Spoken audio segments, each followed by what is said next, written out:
There he is. Hey, can you hear me? I can hear you perfectly. Man, is there a Zoom on this sucker? This is big time. This is the new wave of recruitment right here, the Zoom. This is a new wave. My goodness. Are you in the office? I am, actually. I don't know if I You're- should be. And people get mad at me if they know I'm in the office. Are you on the computer or on your phone? I'm on the iPad. Oh, cool. Can you hear me? I can hear you perfect. I can see you perfect. All right, yeah. You look good, buddy. I'm hanging in there. I'm rocking the old Army gear that I got. I had to earn this, so I got to wear it with pride. So shout out to the ABF out there. You're a great outfield coach and worked really well with those guys that year. Yeah, I appreciate it. We had a good run that year, definitely. Yeah. So Yeah. you're in the home of the arm farm right now. Home of the arm farm. What do you think? You're getting there. You're right there. You're pumping it up. Corona's got you working out hard. I got Coach Romans working me pretty good. So, You got to catch up to Coach Dave, though. Coach Toe, he's jacked. Jacked. Coach McKee, you should see Coach McKee. He gets after it too. His arms are huge. I wonder if maybe they got the shake weight in the office too. They get the shake weight. Oh God! So I started this thing. I called it Fungo Talk. Fungo Talk. Okay.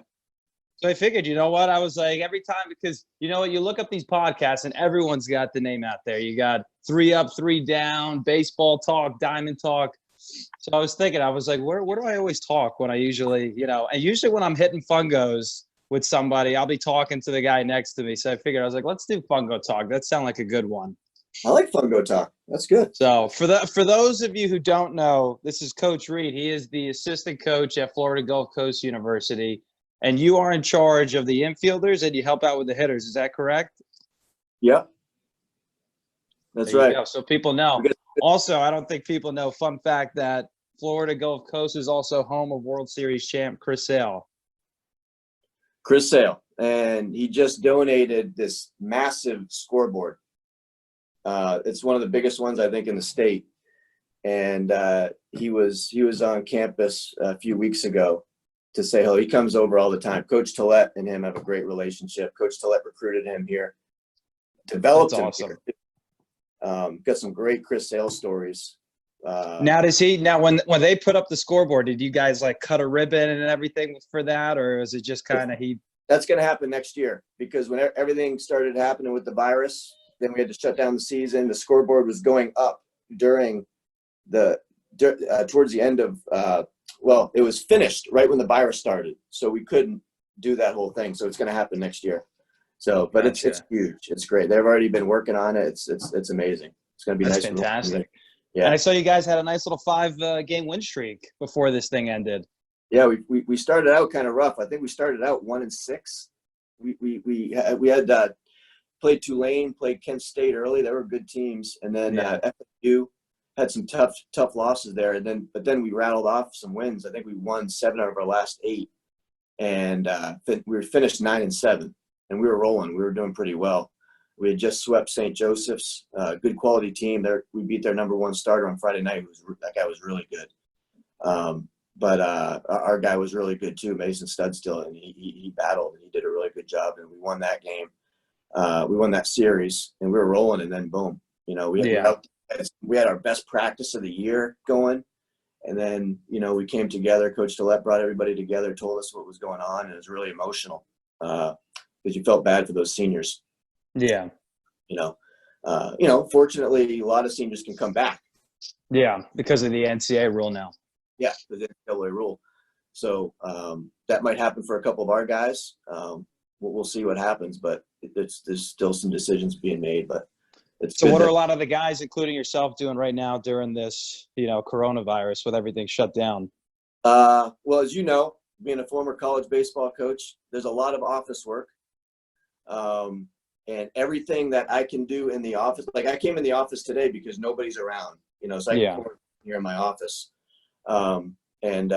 Everything I can do in the office, I'll do it at home remotely. And there's a lot of office work to be done, recruiting, answering prospects' emails, watching prospects' emails, video, getting camps ready. But recruiting is basically the biggest thing. Anything you can do, you can contact some kids. You can't contact some other kids, but you can emails, watch video, get some kids lined up for the future. Take a look at that. Get ready for the fall season in 2020 coming up here. Getting drills ready. Getting the roster ready for next year because we're still trying to figure out who's coming back. How does that work? Now, how does that work with the roster? If a lot of guys come back, do you think a lot of incoming freshman guys are going to have to redshirt? Well, our incoming freshman guys are going to play. Gotcha. Probably right away. You got some studs coming in. We got some studs coming in. So they're going to play. We have some kids that are going to come in, and we told them basically that as walk-ons, they might have to redshirt, who knows, but some kids are coming in as walk-ons that might have to do that. But the kids, you have to have a 35-man roster within your freshmen, sophomore, junior, seniors. Now, the seniors coming back, getting that extra year, they're added to that 35-man roster. Gotcha. They get a bye just because of what happened. Yeah, so you still have to stay within a 35-man roster with, those guys on your team. The kids coming back, getting basically their fifth year, they're going to be added to that 35-man roster as far as NCAA numbers. Gotcha. Since I'm talking about recruitment, and because I want to ask you a ton of questions, I got a bunch of kids that gave me some questions to ask because that's what this is all about. I want to get information out there for kids to get them off of Fortnite a little bit and, get some quality info. If I can we'll give you one thing. Tell those kids to get off the video games and get outside and get to work. Yeah. Hey, listen, you're right. Everyone could talk the talk, but you got to back it up. You got to put in the work. So a lot of guys want to play Division I, but you know what? They choose to play 8 hours of video games. So my first question is, what do you think about the recruitment process and kids getting picked up younger and younger? I got a kid at my facility over at Gain Sports Performance in Blauvelt. Shout out to those guys over there that do a great job of developing guys. We got an 8th grader that just committed already. Wow. Okay. Well, I don't want to put any names out there because I don't know how this works with all this stuff, but we got an 8th grader that committed. He's like a big kid, 6'4", metrics are, the charts are off the wall. But I mean, is that too early? Is that something that you think you want to wait and watch guys develop, or is that the new thing now where kids are getting picked up earlier and earlier? Yeah, well, the one thing we tell our guys, he just has to keep working and getting better, because if he doesn't keep working like he has been and doesn't get better and the coaches come out and see him, that's a verbal commitment. That might not be there when it's time to sign the papers. You know what I mean? Gotcha. So you just gotta keep working. That's not like, all right, I'm good to go, I can just relax. So it's kind of like stock. They're kind of buying you high, and if you start to go down, they might just say, hey, we got to take a loss here and get rid of them. Yeah, that could happen. Obviously, they signed him. They saw something in him that he's a really good player. And, he's got the tools or whatever it is that he's got. He's got the great makeup that they're like, okay, we feel comfortable that this kid's going to continue to work and get better, so we're going to sign him. But, when you commit somewhere, you got to keep getting better. Because I've been in situations where, we'd sign a guy and we feel like he wasn't working and not getting as getting better as a player. And you're in the business of winning games. You got to bring in good players and high quality players, good guys on and off the field and all that kind of stuff. So there's a lot. Yeah. It's like guys get drafted, right? They feel like, all right, I made it. I'm just going to, take it a little easy now instead of taking it to that next level.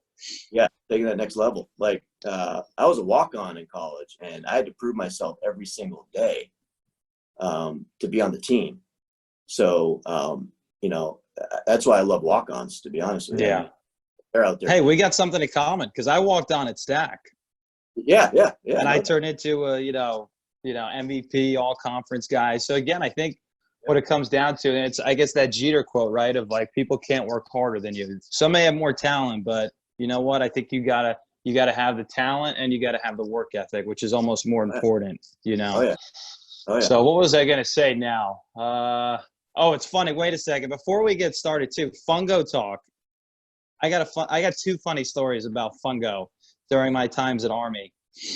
The first one, I don't know if you remember, we were at Fordham. It was freezing, windy day. Oh yeah. And I was horrible. I was horrible at Fungo, by the way, because I used to do it where I would throw it up with my left and just grab the bat and hit it, like the Little League style.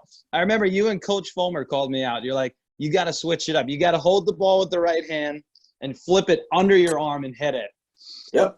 So I had to adapt. As Army says, we got to adapt and survive. I remember Houlihan Park. I don't know who. I think it might have been Frenchie that was flipping me balls. I hit a line drive right past you, throwing VP, almost took your head off. And I just remember you go, what the hell are you doing? I remember vividly, I was hitting at the third base, and I hit one right across your vision as you were throwing. And that was that inspired Fungo Talk, I think. Second one, we were at the Yankees facility in Florida. Oh, hey, and you were all over. You had the most energy of that whole week, man. You were flying around. You were loving it. I was loving life, driving the vans for the laundry. I was getting it done. I was even doing morning runs with the pitchers.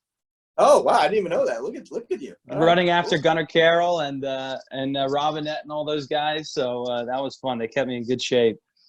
But I remember, I think Coach Fulmer was with the infielders, and he's like, hey, take some Fungo, because he usually did the Fungo sometimes. And I remember the whole Yankees minor league guys, where I guess the clubhouse was like right next to left field line, and they had the doors wide open. And I'm feeling pretty good. And then one of the Yankees guys said something. I just got the yips. I started smoking balls into the ground and spiking it. And the Yankee guys were ripping on me. They're like, hey, what the hell's going on? I thought you were, Army coach. And I remember I turned around and I was just like, hey, I was like, once you get to the show, you can talk to me. You guys are still in the minors. Yeah. And everyone was laughing. The guys are like, oh, this guy ripped you. But it's too funny, man. I mean, just like sports, I mean, it's confidence, right? It's all about kind of gaining confidence. And to be honest, now I'm like the Fungo Pro. So hey, I'll tell you what, it's a hitting drill that I always use with the guys.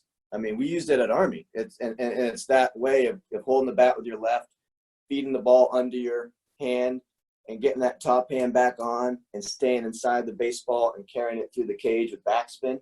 It's great hand-eye coordination. You work your balance with your lower half too, gets involved.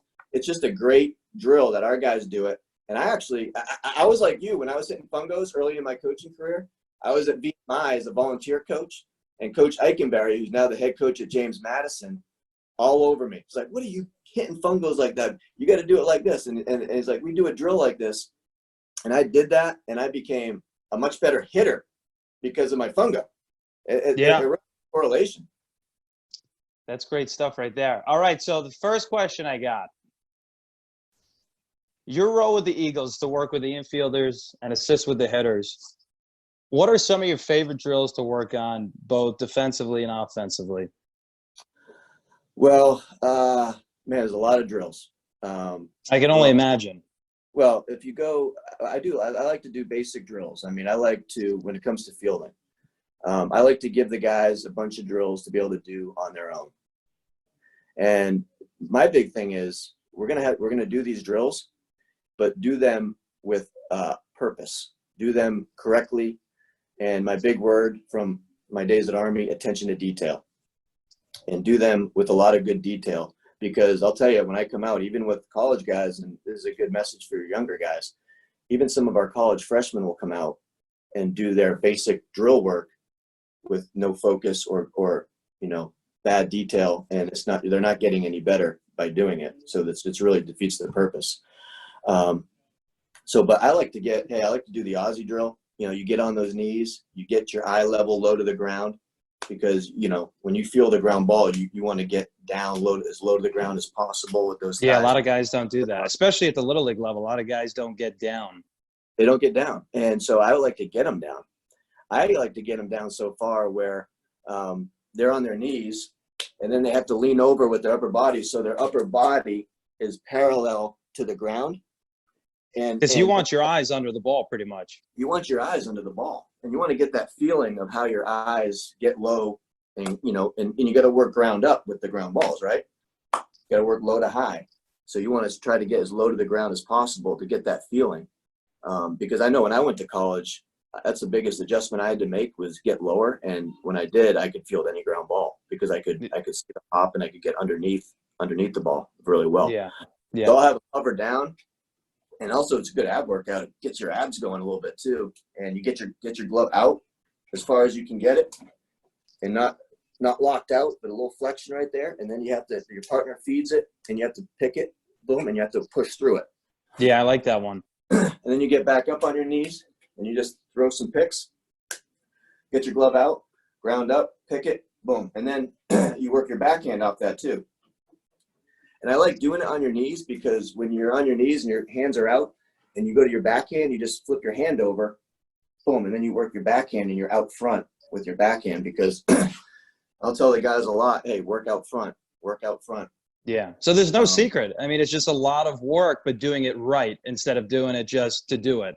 Doing it right. I mean, if you look at Coach Ron Washington, the best infield instructor. He's the best. He said, what did he say? He's just the mechanic, right? He's the mechanic and making sure guys are, staying tight.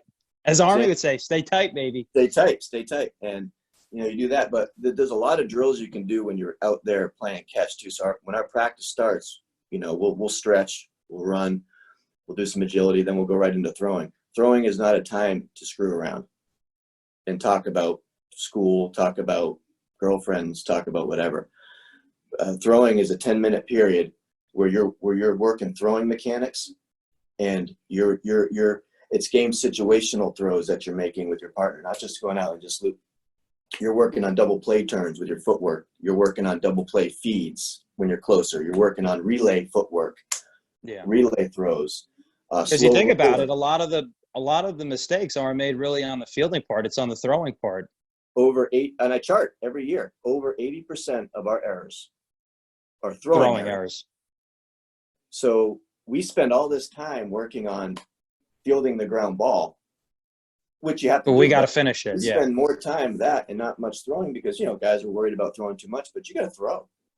And you got to throw from your position. So what we'll do is we'll play catch on days on the infield. So I'll have the first baseman paired up with a shortstop.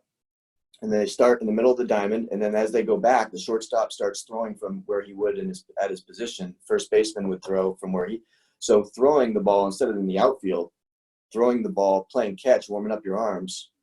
Makes sense. Why not build more muscle memory? Yeah, great. And you work your backhand. We have the guys start with the ball in their mitt, and start from the backhand position, work through it, get the ball to their midline. And then move their feet, break their hands, and throw. Because there's a lot of bad mechanics when throwing, and you see it in the game. A guy makes an error; it's bad mechanics. He's got the ball and he's moving his feet.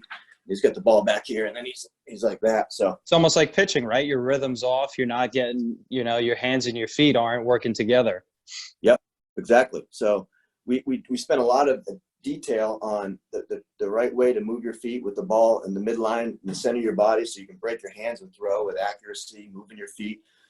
When you feel the ball, out front, what you're going to do with the ball as you transfer it, how that comes. Are we going to push through? We spent a lot of time on working on in-between hops.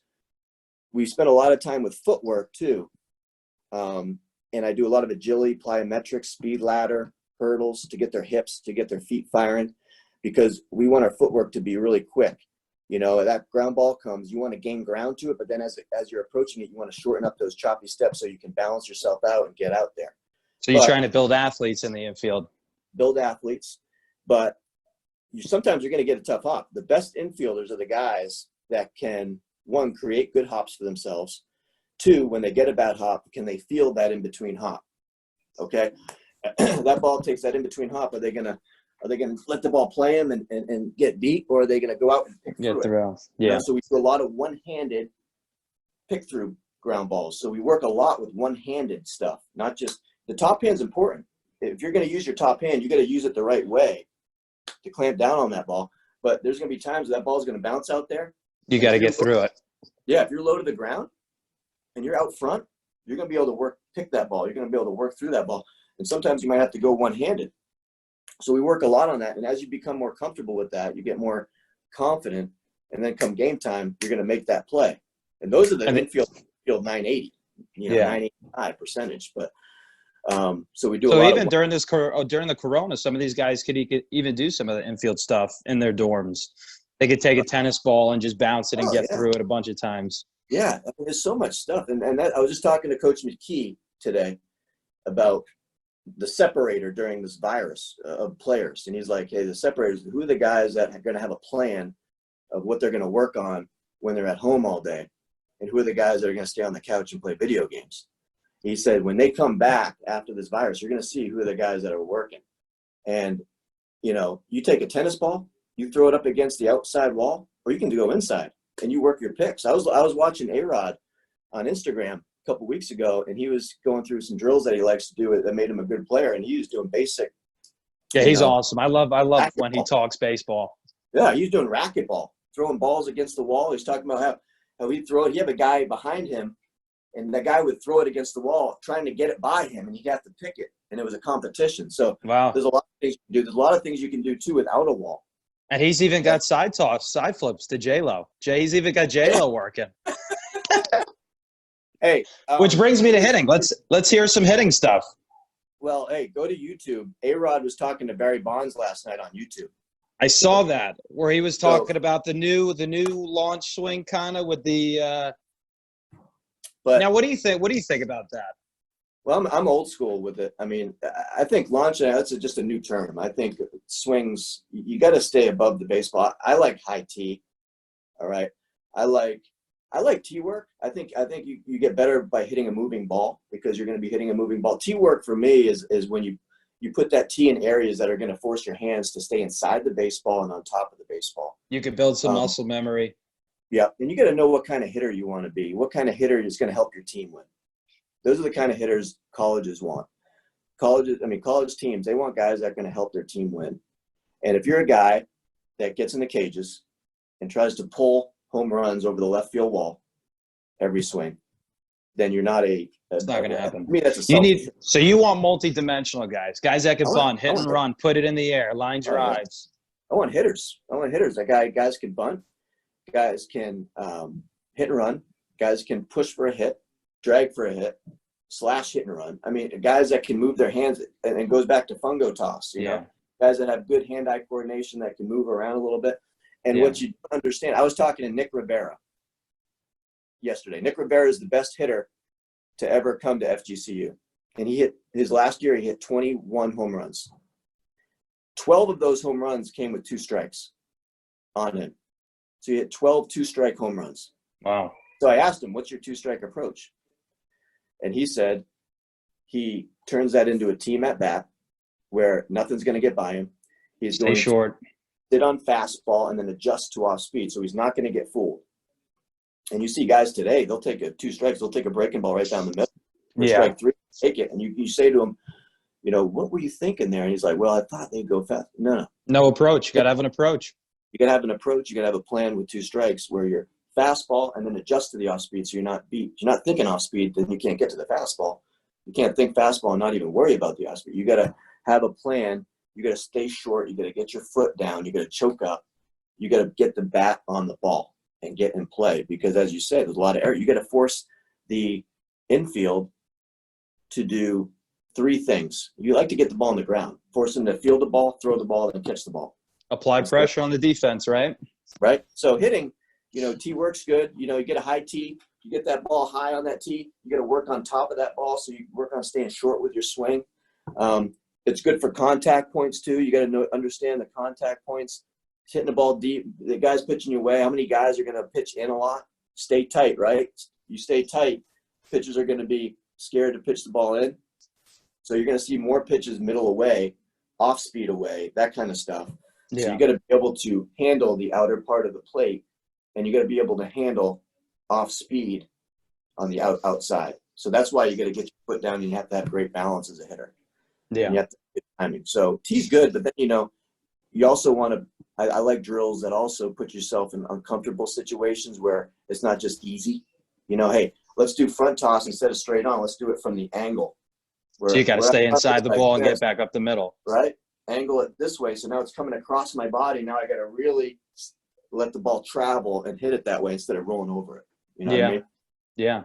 Even guys at home, kids would ask me like, well, you know what? I don't have this and that. you can get creative. I told guys, listen, you could roll up your tube socks. You can get on your knees and dad could flip. You could do, top hand drills and just working on, on something, right? Yep.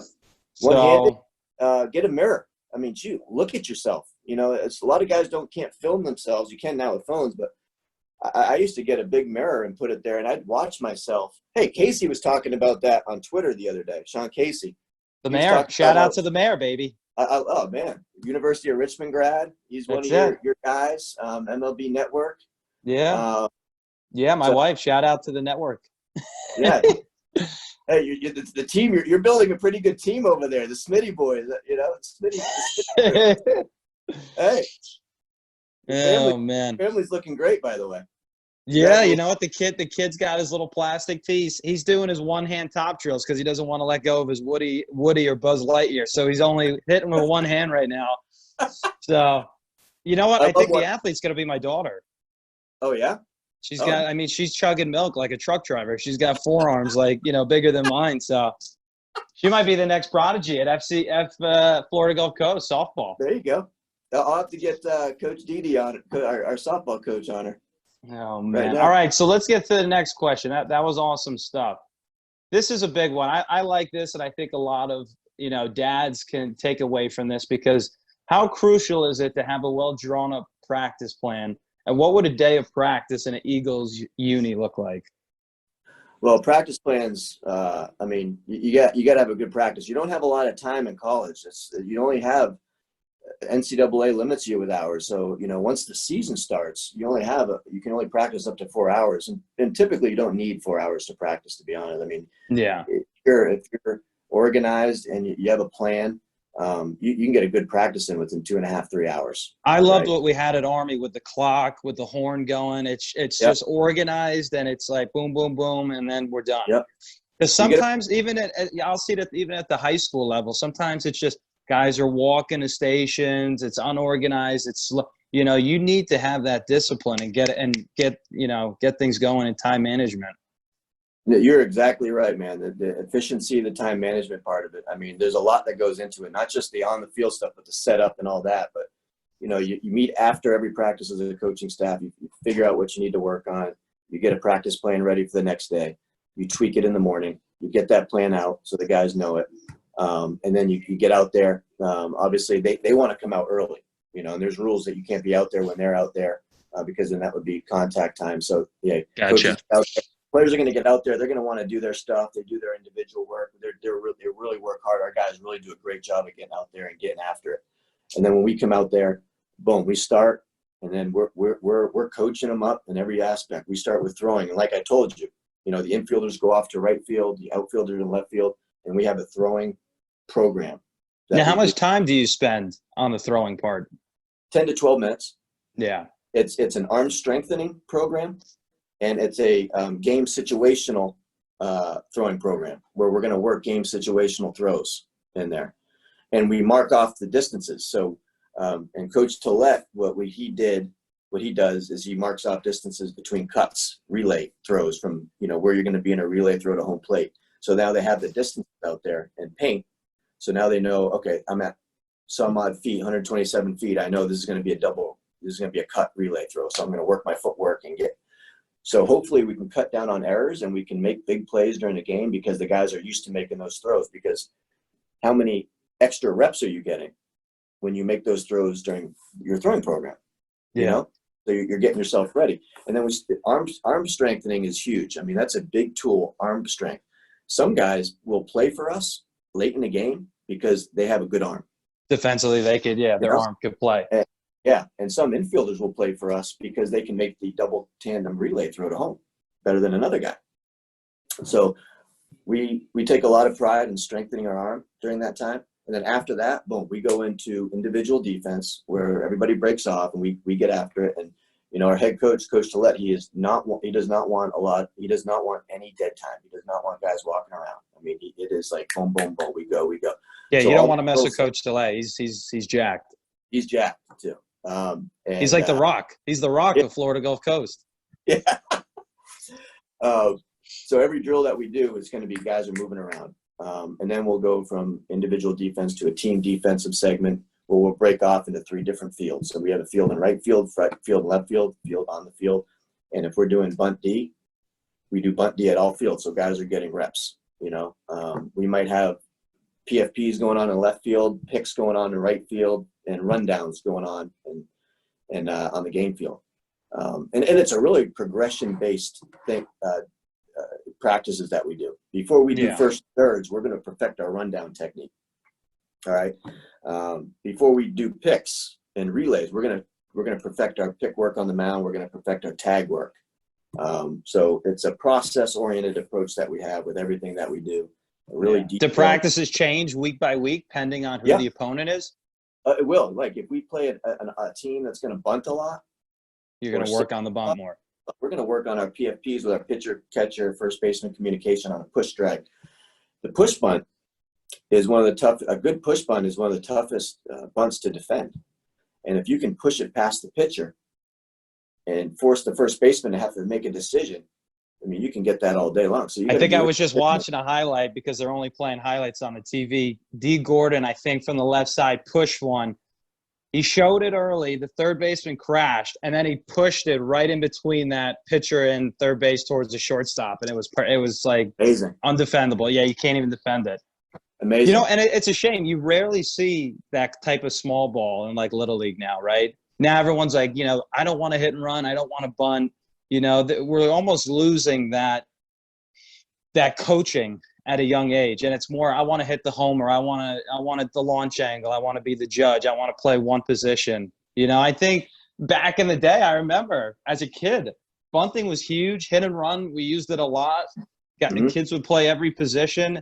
You know, I think I think that's why it's important that we started young with these coaches. And I to be honest, I think that's why club ball is really advancing to the next level at such a young age now. Like no one's really playing in their town because they want more, you know, professional coaching, and they could kind of get a little more feedback compared to just the dads now.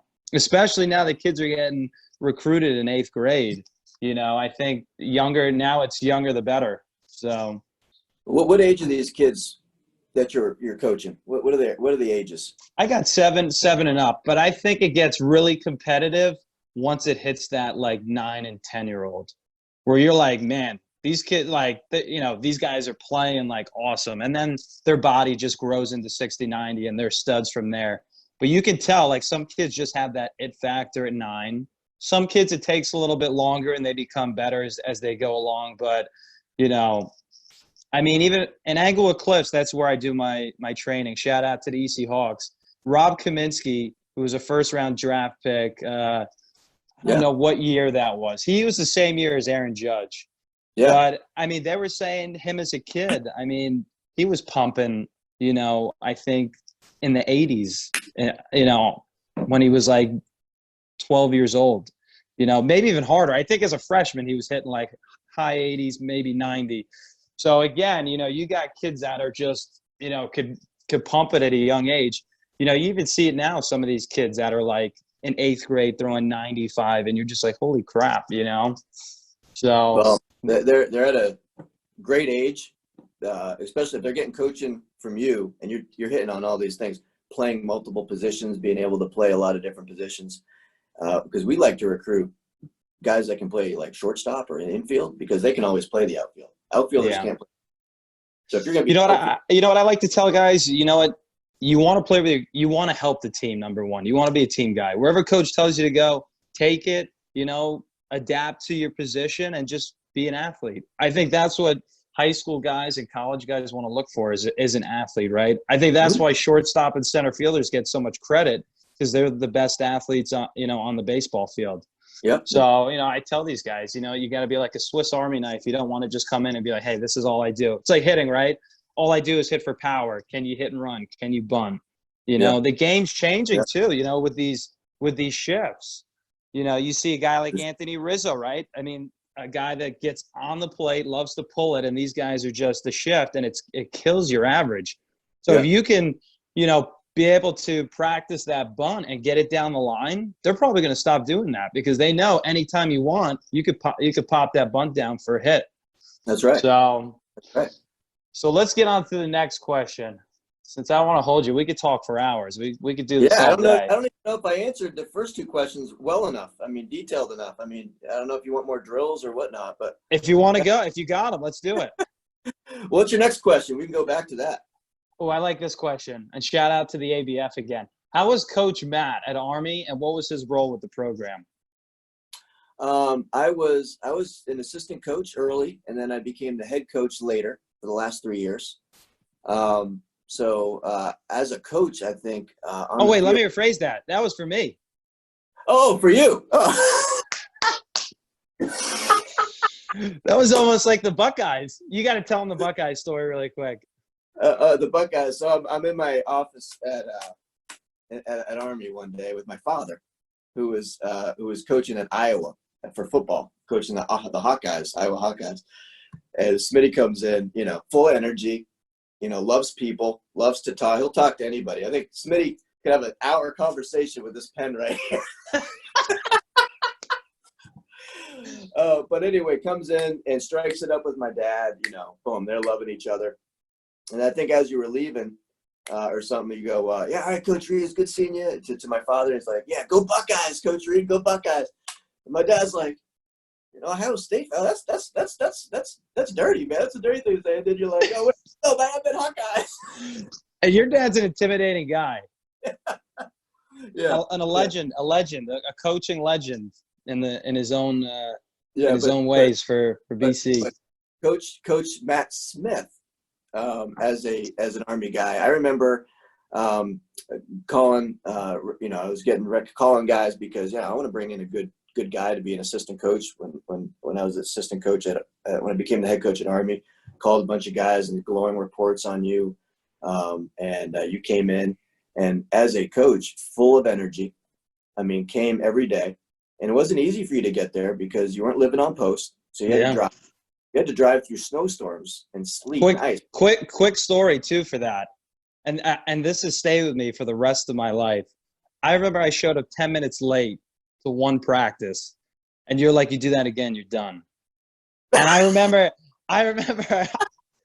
I might have been going 110 on the Palisades Parkway every time to get to practice. I was at practice like 45 minutes early, eating Mermites in the Reich room. I was like, that'll never happen again. The players love Smitty because the players at Army, they go through a lot during the day, and they're going boom boom, and then when they get to the field and they get a guy like Coach Smith who's on, hey man, like joking around and having a good time, but also coaching them up really well. It was a great balance, great dynamic to have you there.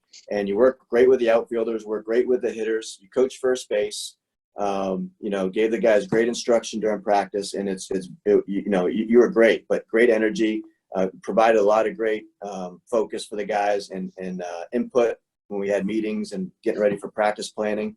So that was great. Worked the stopwatch really good. But I loved having you. And we had a great year that year. We did. Regular season champs. So you got to have guys. I think assistant coaches, the number one thing, and Coach Solano had told me when I went to Army the first time, is the number one thing that head coaches should always look for in an assistant coach is loyalty. And that's kind of a big. You got to be loyal to the program, loyal to the head coach. If you don't, agree with something or something, you can't be telling everybody. If you have a drill to do, you do it the way the head coach wants it to be done. Within the culture of the program. Head coach says, go off and do that thing, whatever you want to do, And I think with the outfielders, I was like, hey, man, do the drills that you want to do that made you a really good outfielder. And you did it. You put them through some really good drills, and our outfielders were really good. And outfield defense is, I think, undercoached a lot in areas. And having a good coach there is good because you got to have that first step. And I see a lot of players these days, their first steps are terrible in the outfield and the infield. And you're not getting to balls. Like I was talking to one of our outfielders. We do a lot of video sessions, a lot of film review, where our center fielder had a bad jump, got to a ball late at the wall, picked it up, we relayed it in, and the guy was safe by about this much. If he had a better first step, he would have gotten to it sooner and the guy would have been out. Yeah. So it's the attention to detail. So I'm huge on that, like you. My pet peeves in the outfield, I can't stand when a guy from second base scores on a hit. Because I always tell these guys, if you could get that first step, bust your butt to the ball and get rid of it, Yep. not only will you possibly throw them out, just by you getting there quicker to the ball, that third base coach is probably going to stop him. Yep. But if you're lazy, you don't get a first good step, and you kind of big league it, because you almost see in the MLB, every time there's a hit from second, it's almost like an automatic score, right? Yep. In high school, when I was coaching at Bergen Catholic, that was my biggest thing. How quick can you get to it, and how quick can you get rid of it? Yeah. Right. Yeah. The transfer is huge, and I think that was all from Army taking that, where we were big on that first step jump, and I think it was kind of getting rid of the ball under, I think it was 2 seconds if I'm correct, or maybe even less. I remember the stopwatch. So you want to put pressure on the guys, especially if it's a practice. Hitting ground balls, get it over to first base. A good runner is going to get there in 4-1, 4-2. Hey, put him on the stopwatch. Make it hard. Put something on. But like you said, like at Army, what we would do a lot is, when are you going to work on that stuff though? Like the game where you have to get to a ball, read it off the bat. The only time you can really get reps is BP. Yeah. Right? So BP was my favorite. I you know what? And sometimes it's not good when I see the pitchers out there messing around, because as an outfielder myself, it was the only time where I could actually focus and get those live reps in. Exactly. Because like you said, to be honest, and I think Nick Saban's huge. I love watching Nick Saban. The practice is almost harder than the game, right? You want that practice to be in game mode, because it's got to just transfer over and be muscle memory. So what you're doing in practice, if you're not having that intent, right, that's the word, and you're just kind of going through the motions, in the game, you're not going to get the same result. You're going to give yourself a less chance of having that same result because of the lack of muscle memory. Exactly. So, in baseball, you can get really, really embarrassed if you don't make a play, and the ball finds you. It always does. One error could turn into 4 in a day. Football. It's not like football. Offensive lineman misses a block. Nobody knows that. But if you make a mistake and it's, you have a ton of time in a practice to work on all of your skills, and you got to find time, and you got to understand the time. And BP is such a major time to get better. A lot of kids go out there and just stand there and shoot the crap with other guys. You can't do that. You got to get out there, get every ball that's off the bat reps. And that's like in a game too. I mean, you might have 4 at-bats in a game, but there's 32 at-bats you can get by watching the other guys hit. So you got to get outside the box a little bit, understand where you can get better. There's a lot of time in baseball practice and during a baseball game that you can get yourself to be a better educated player. Yeah. Awesome stuff. This is a good one too. You've had a huge impact on a lot of players moving on to play professionally. What separates them from the others, and do you have one player that stands out? Now, this is Coach Matt Reid here, or is this Coach Smith? This is you. I had my moment in the sun just once. Well, this guy right here. This is on my desk. All right, these two guys. Is that Megatron? This is now Chris Rowley is a different story. Now I love Chris Rowley, but this is Clint Moore, and that's Zach Price. Yes. His brother also played ABF, right? No, Brian Price. He's not related to him. Okay. But Clint Moore got drafted in professional baseball by the Padres, and in the 30th round. And, it's tough to get drafted out of a service academy back then, because you had a service commitment you had to do. Now you can just go play right away, but you had to do 2 years of a service academy. So you had to be a really good player, and makeup and everything had to be off the scale for you to get drafted. But that guy right there came in a little bit raw as a freshman, but really worked and became and he ended up hitting like 40 home runs in his career at Army. Now, did he even come in as a starter, or was he kind of like just? He got recruited as a pitcher. Wow. And ended up hitting 40 bombs in his career. And hit like 350 as a career average. So that's work ethic. That's something discipline, here, and in the heart here, because you got to work, and kids have that. I mean, he came in as a pitcher and he threw 92 miles an hour. So he had arm strength, but and Wow. defensively he was like he was a 7.3 runner when he was a freshman, and his best was like a 7.2 runner. Wow. So the kid wasn't off the charts, but what he had great balance, fielding, throwing, balance in the box, and a great work ethic, and he had a determination, and he always had a chip on his shoulder. He was always trying to. He had to train like an underdog, play like a champion mentality. So every time in practice, he trained like he was the worst player on the team, and he had something to prove. He had to prove himself to play. I think And Kobe talked about that too, playing like you were that- the last man. I think Kobe Bryant, rest in peace to Kobe. He talked about that mentality of playing like he was a bench player and never losing that hunger, being in the gym for 5 hours or, outworking guys. So, yeah, but it shows. Clint did that, and he was a really consistent player. He helped he swept Navy his 4 years there. So he's always beaten Navy. But great player, and Zach Price was a really good player too. He's a little guy, left-handed hitter, but he worked his butt off too. And he's another guy that I really enjoyed coaching. But Clint went on to play, and Chris Rowley is a guy that, and this is how recruiting is so funny. I'm out there in Georgia watching a game, at that East Cobb complex, watching a game. I hear a ball hit the mitt behind me, go. I look behind me, and it's Chris Rowley pitching, and he was 85 miles an hour, but the ball was heavy, and I just watched him pitch for like 10 pitches. He pitched inside. He had a tough mentality. He worked quick. Boom, boom, boom. He had good frame, and we recruited him to come to Army. And that kid, his freshman year at Army, he was 78 to 81 Wow. miles an hour on his fastball. So Coach Solomon came, hey, listen, if you keep bringing in guys like this, you're fired. Wow. I was like, wait. I did see him 85. He was tough on the mound. He was very competitive, and he had some traits that are going to, I think, help him. There's some characteristics out there that relate to success. So I think he got good makeup. And so his sophomore year went up to 85, 87. And then his junior year, he was like 88 to 92. And then that's where he was his junior and senior year. He got drafted and then ended up playing in the big leagues with the Blue Jays and actually pitched in it for a season with them. And he was like 89, 91, but the ball had a lot of sink and run, had a change up, had a curveball. He could throw 3 or 4 pitches, 4 strikes. And he ended up being 89 to 91 on the mound. But that kid, again, he trained like he had something to prove to himself, a lot of people. And that's just, hey, he had that inner motivation. And I remember meeting him. I liked his personality a lot. Yeah, so great person.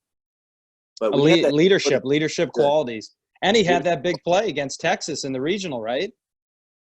What's that? Didn't he have a huge play against Texas in the regional? You said he made a nice play off the mound or something. Oh, now when was that Texas regional? That was 2009. Yes. So I think he came the next year. Gotcha. But he. How many regionals did you play in, by the way? 3. At Army. 3. At 3 at Army. 2 Charlottesville, and then the Texas one. So 3. And then so that was a really nice experience. Going to that's what it's all about in college baseball. Going to the NCAA. You know what I mean? And that's the end of the year reward. That's what everybody wants to do because it's such a great experience to play in that. You play against the best. Now, how do you handle the pressure, not only as a player but as a coach, going into those scenarios for the first time? You just prepare like a madman. Because you prepare for everything and you work your butt off on all the details of the game and get all of the players to prepare well. And they're so focused on the preparation part of it that they go in and they are confident because they know they're prepared. And that's the way I do it. I mean, that's the way I think. And what about the word even keel? Because that was used a lot at Army, staying even keel. Yeah, staying even keel. You get too high, things are going to fall apart. You get too low, you can't get too low. Yeah. You like remember Gunnar Carroll? Oh yeah, we still talk. Out there, he'd be cruising for 6 innings against William & Mary. 6th inning, he's cruising, and then he's out there on mound 7. Now he's starting to get a little cocky on the mound. He's starting to and all of a sudden the next couple batters hit home run or double, and I always tell him, hey man, stay with that killer mentality. just stay focused on each pitch. Don't worry about don't lose that. Yeah. Because you could start feeling pretty good and it's going to come down in a second because you start losing focus. But the same thing, if you're struggling, hey, if you're struggling as a hitter, find out why it is that you're struggling. What is it that's causing you to struggle? Go back and look. Probably it's a game of adjustments for sure, right? You got to adjust. You're probably swinging at pitches that you shouldn't be swinging at. You can have the best mechanics in the world as a hitter, but if you're going to swing at breaking balls in the dirt, no mechanic is going to hit that ball. You know what I mean? Start bringing the ball. So there's a lot of things you can, but you got to. Speaking of William and Mary, I remember that was like our first. Hey, I think that might have been one of our. Huh? What happened? You losing some hair there or what? I think so. That's why I got this hat on. You always have that good flow, man. I'm like Big Earn from Kingpin. You always had the good one-liners, man. You're the one-liners, man. Oh God. So I remember William and Mary. We got blown out our first game. We lost by like 17 runs or something like that. Yeah, we lost like 20-2 or something. I mean, yeah, that was. And I just remember being like, "Holy crap!" I was like, "This is it. I'm done. It's all over." And I think you were pissed, and you walked off with Coach Chico and Coach Fulmer, and it was just me there with the guys. And I just remember I was just like, "Hey man," I was like, "Just remember, you guys are the military. A lot of guys look up to you because you guys are tough guys." And I was like, "So let's go get them the next game." And it was just dead quiet, and I just walked out. These guys so you were the success that year with that pep talk. It might have been. That's good. Yeah, we came back and won the next game. I mean, we played really well, and some good memories. I mean, taking the star from Navy at Navy, that was awesome. Yeah, well, that was we were down. We lost the first game, and then we won the next three, I think. Yeah, and we were in that's a pressure cooker because if you lose the first game in that series, there's 4 games. You lose the first game. If you split, the team that wins the first game gets the star. Yeah. But you're forced now to win 3 in a row to get the star. And then we won 3 one-run ball games after that. Yeah, Navy was good that year too. That was they got a good that was a great battle. I always loved that. So that was a good feeling after that game. Man, oh yeah. That was nice. It makes the bus ride. You sleep a little bit better on the bus ride, that's for sure. Oh yeah. Yeah. All right, so let's go on to the next one. This is a good question. I like this one. You probably already said it, but you could go over this one a little bit more. What makeup do you look for in a kid when you recruit, and how important is it to sign up for showcases like Perfect Game, as well as play for recruitment advisory teams to get the chance to be noticed? How important is makeup? It's huge. I mean, because when we go out and recruit, we're looking for good players, good people, a good person, and a good student. All right, and a good student in school and student of the game. Makeup is I mean, there's a lot of players that we wouldn't recruit because they had a bad makeup. They you watch them and they were lazy, or they yell at their teammates. They weren't good teammates, and it's like, oh, I'm going to move on, because there's enough players out there that you don't need to bring. Yeah, because you don't, as a coach, you don't want to focus all your attention on a lot of negative things because they don't have a good makeup when they're with you as a team. You want to focus on the team. So that is a big thing. What I do is when I go, if I can get to a game early, I try to get to a game early so I can see the kid warm up, see how he gets on the field. Does he hustle on the field? Does he take his throwing seriously? Does he loosen up? Does he get ready to play from a mindset? I watch from the dugout. I watch from different areas on the field to see this kid. If I'm going to see a specific kid, or if I'm going to, I like to be by the dugout to see how he communicates with his teammates and his coaches. So I make a lot of notes on that. You know what I mean?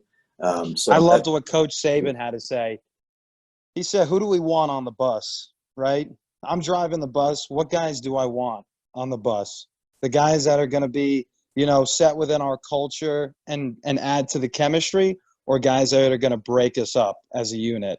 So I think that's so important. Some guys can have all the talent in the world, but come in and actually ruin a team because they're me guys instead of being about the team. So exactly. So makeup is huge. And I've had situations where I had to let go of players. They're good players, but I didn't want that I thought the culture was in disarray a little bit because of their attitudes and at different areas. So you got to have a good attitude. You got to have it be a good teammate. You got to be a selfless player, not a selfish player. So character is a huge part of it, because it'll show up in a game. If you're bad in those areas, in a tight ball game, in a big game situation, those guys, you can't count on them. Yeah. You got to be able to count on a guy. You know? I remember I was watching the R2C2 podcast with CC Sabathia. It's really good. I actually enjoy listening to CC, and CC's a guy that I've known for a little bit of time, him being in the area, awesome guy. And he was talking about 2009. I believe it was 2009. And he was talking about he just got to New York, gave up a big home run. It was during, I think, one of the playoff games. And he talked about pressure and how Jeter was next to him on the bench and goes, "Hey, you okay?" And he's like, "Yeah, I'm fine." And he's like, "Don't worry." He's like, "I got you." And he hits a 2-run homer. Yeah, so, again, those are those guys, right, that under pressure, right, are you cracking? Are you pointing the finger? Hey, you know what? You gave up, this guy sucks. Why did he give up that home run? Or you guys, hey, I got you, right? Team guys, don't worry. I'm going to pick you up. So special. Those are the guys that can slow the game down, and they don't get caught up in anything. They don't get caught up in being up or down. They just stay with their – yeah, talk about an even keel guy with Jeter. I mean, you've never really seen that guy get out of character. No.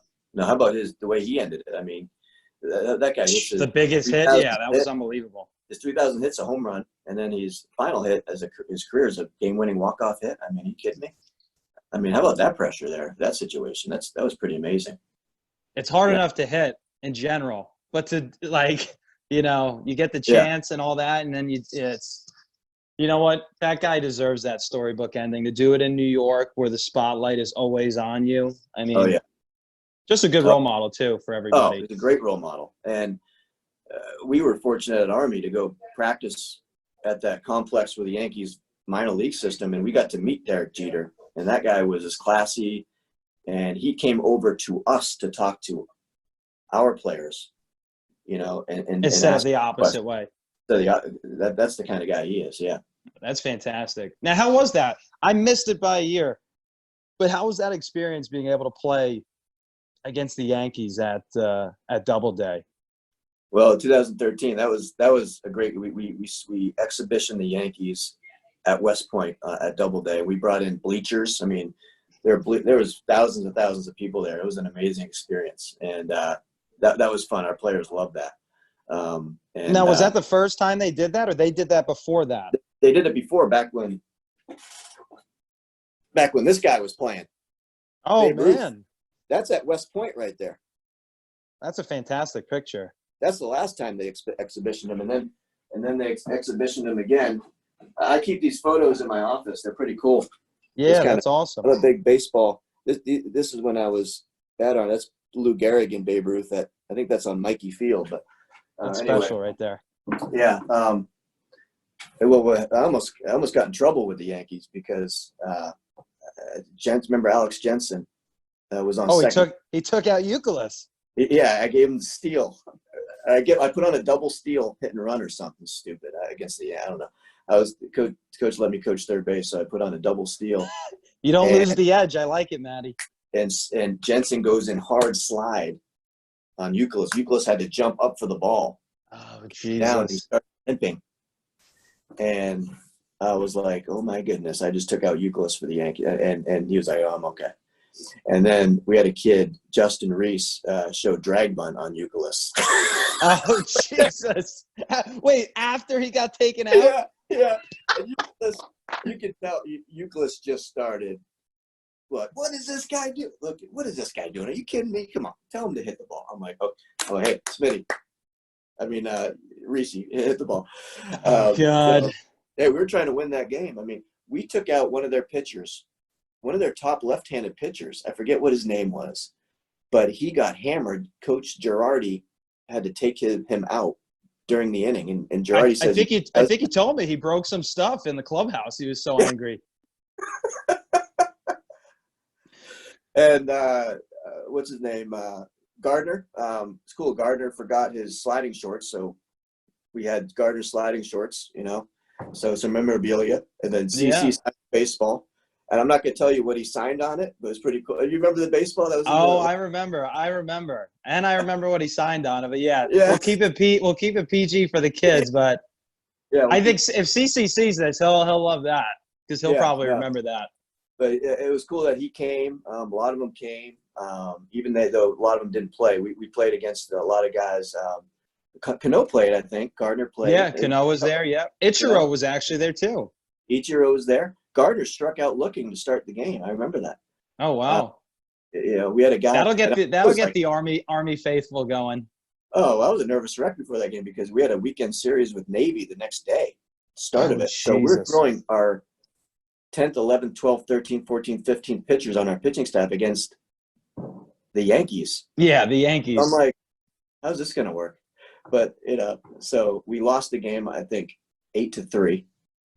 So it wasn't, it was fun. And then we ended up, I think, losing 3 out of 4 to Navy the next couple of days, which wasn't good. But you spent all your bullets, all the energy went to the Yankees. It did, but we beat them in the Patriot League Championship that year. So we beat them. Oh, nice. There you go. It's how you finish sometimes, right? Yeah. Okay, so we got 2 more questions. My other question.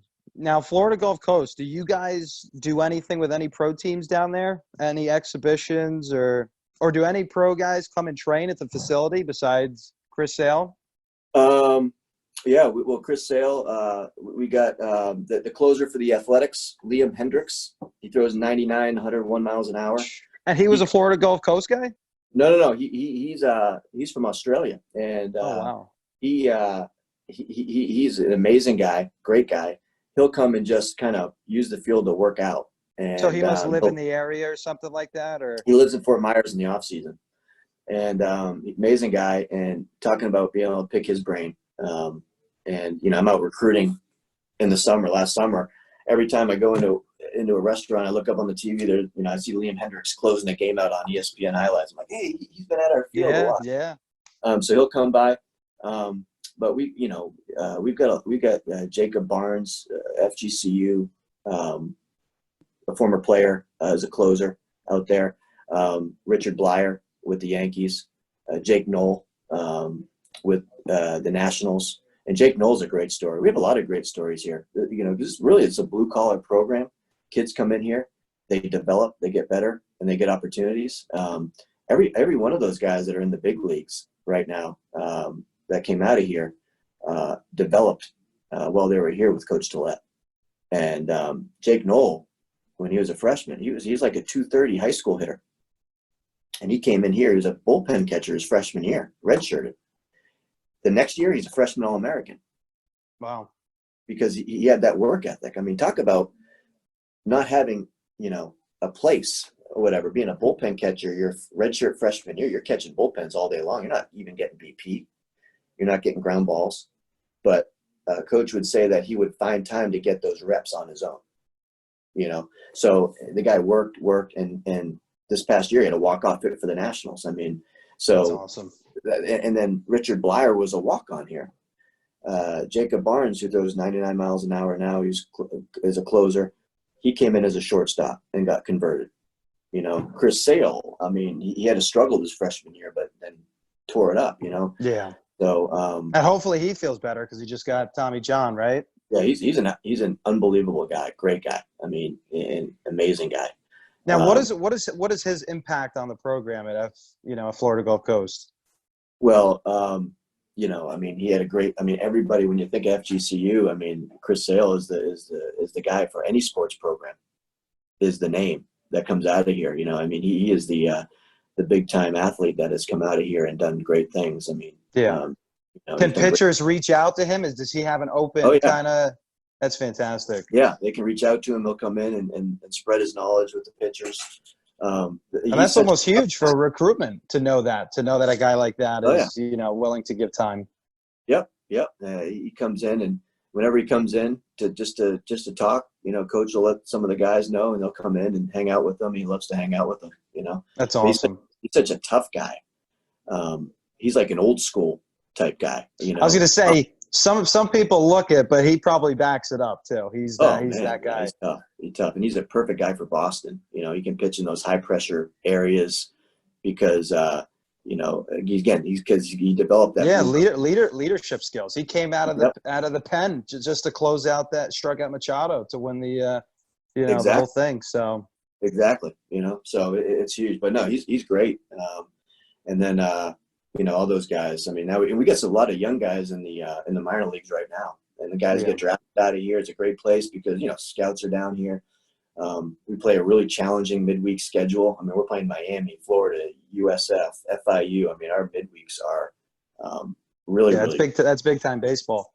Yeah. So and in a great area. You come down here, and that's why it's a really good place to develop, because it's always sunshine out here. It's always good weather. So you're always outside, and you're always. Yeah. This morning I woke up, it was 35 degrees. I was thinking about going outside. The sun was out, and I opened the door, and I was like, holy smokes. My shoulder is already hurting me. Yeah. You wake up in Florida, you're like, I'm feeling pretty good. The baseball coaches in the Northeast, they're the best, because they're the most creative ones, because they got to be creative on what practice plans and drills, because you're going to be indoors a lot of times. You got to be sometimes in gymnasiums. So those guys know how to develop players. Yeah. You know? There's no doubt. I guess the one question, I know we talked about the what was that? Let me go back.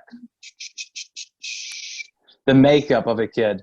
Now, what about the recruitment aspect? How important is like going to Perfect Game or playing for these, you know, these advisory teams? I mean, does that play a huge role in getting exposure compared to if you didn't do anything and just played high school baseball? No, it plays a big role. I mean, in some teams cost some money, some tournaments cost some money to go to. So a lot of kids can't go and do that. But you know, we recruit a lot of those big tournaments, you know, and we know those. We recruit out of a lot of those teams that we know, whether it's Elite Squad or FTB or Scorpions or whatever it is. Power. Now, do you go on Perfect Game? Do all college guys have an account where they like to look up guys and stuff like that? Yeah, we'll go on there and look at it just to get, you know, measurables. But you like to actually physically go see the kid. Oh, yeah, yeah. And right now I'm spending a lot of time going through my emails, watching videos of kids sending emails, you know. And sometimes it's tough. So, you know, some kids, you can look at the video that they send and be like, oh, this guy's good. Yeah. But you're looking for it's tough to see. I feel like it's tough to see the gamer in a video, right? Guys keep sending a video, hey, look at me on front toss and this, and then you go in a game and, like, there's no approach, right? There's no feel for the game. Those are some of the things you can't really see when you scout that. Exactly. But, you know, and then, I mean, it's tough. I mean, you only got 3 coaches that can go out and recruit. There's players all over the country. So we rely a lot, too, on guys like you and the relationships and the trust level. Like Zach Price came to Army because Tom Slater called me one day in the office and said, hey, this kid was at our camp. He was the coach at Auburn at the time. This kid came to our camp. Great player. I compare him to this kid that was at VMI with us. And he's just not ready for us. He's a little bit undersized. But I tell you what, he's a gamer. And if we did put, he'd be a good player here. But this is the guy you need to take a look at. So I recruited him off that, and he became an All-American. So now if you have a guy, like a guy, you called me on a guy that, you know, I'm gonna look into that with some seriousness because I know you. Yeah. And we have, so you have relationships. You trust people that have a good portfolio and idea, and that, you know, that have your best interest in for you too. Because now, do you have a relationship with a lot of high school coaches to trust them and on their word and their program and stuff as well when they reach out? Yeah.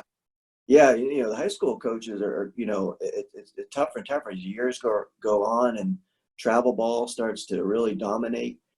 High school coaches sometimes get forgotten, but they shouldn't be, because the kids compete better in their high school season sometimes than they do in travel ball. Because travel ball sometimes, if you don't have not a lot of practices, you're showing yourself, which is not bad. I mean, you're showcasing yourself.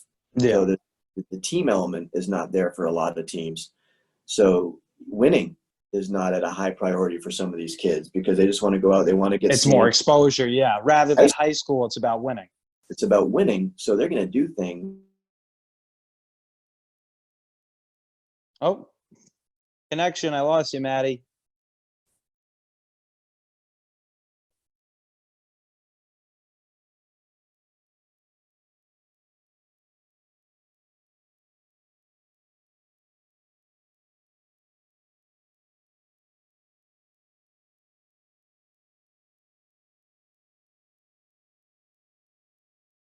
Heights and playoffs. You know what I mean?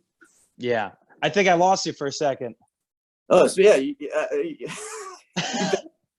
showed up in a different location. I'm like, what the heck's going on? I got nervous. I was like, oh, man. I was like, did Zoom shut us down? I thought I got the unlimited. It's a good thing that you're doing though, Smitty. I mean, you got a lot of contacts. I mean, you got a lot of people that you can talk to and pick their brains. This will be good for your players too, because your players are at an age right now that this is when they can really develop themselves and make some strides. It's not too late for them. You know what I mean? So they can get some valuable information from you and you developing them. But they also have to understand they got to do things on their own too. Yeah. Yeah, I think, you know what, I think it's a partnership, right? I mean, it's so easy to point the finger at the coach, but when you look in the mirror, right, am I doing my share, right? A lot of guys say, oh, well, I do lessons with him and I'm not doing that great because, you know, blah, blah, blah. But you got to look at yourself and be like, hey, he's giving me the tools. Am I taking this and am I putting in the work? Or am I just doing this once a week and then just relying on that and just playing video games and stuff? So I tell these guys, it's a two-way street, right? I mean, you cannot be forced to do this. You need to fall in love with the game of baseball and be all in. Yep. It's like coaching. It's a huge sacrifice. You know, it's tough to be 50-50. You're either all in or you're all out. So I think that was the hardest part for me to stay in college coaching was I had to make that choice of, you know, starting a family or taking that chance of moving to a different state, you know, and it was tough, you know, and those are the choices you have to make. But if you want to be successful, you know, you have to buy in. So, I mean, look at yourself. You bounced around state to state from New York to Florida to Virginia. Yeah. So, you know, people want to be a coach, but I don't think they understand how much of a grind, you know, this truly is. So, especially as a volunteer. You know, you start out, you got to put in, you know, you got to pay your dues and stuff. So, and my father had a T-shirt and it said, "Coaching, it's a wonderful life." He wore that around a lot. I thought your dad had the shirt, "Guns don't kill people." That was the Happy Gilmore shirt that ginormous guy was wearing. Yeah. Oh God. Man. Yeah, my father, he coached me in Little League for the Speedwash Indians. And we had some of the most organized practices and competitive practices of any Little League team. Now, is he coaching – when did he start coaching in college and stuff, where he had the time to coach your baseball? Because I know – I don't know if people know this, but, you know, your dad has coached in the NFL, and he's currently the coach at Boston College for the linebackers? Yeah, he just retired. So oh, wow. Yeah, he's coached for 48 years.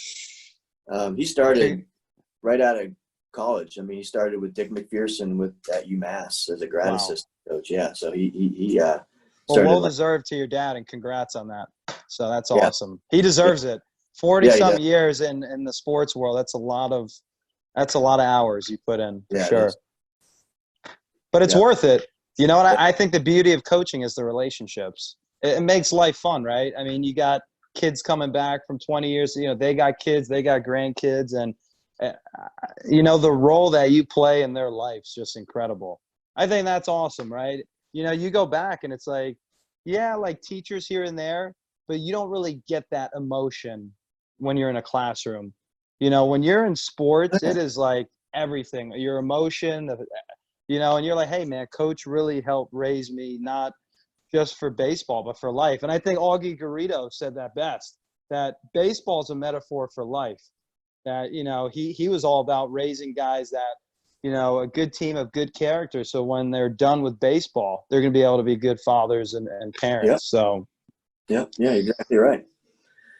It's baseball, I mean, you get put into crucial, tough situations, and you gotta compete, and you gotta come up big sometimes, and it's life lessons that you learn out there, you know. So I mean, it's amazing, you know, and you establish good relationships. You help them with their academics, your players with their academics, help them, you know, with things off the field. So you establish a really good, different kind of relationship, not just a on the field relationship, but there's a lot of off the field stuff that you establish too, you know. Yeah.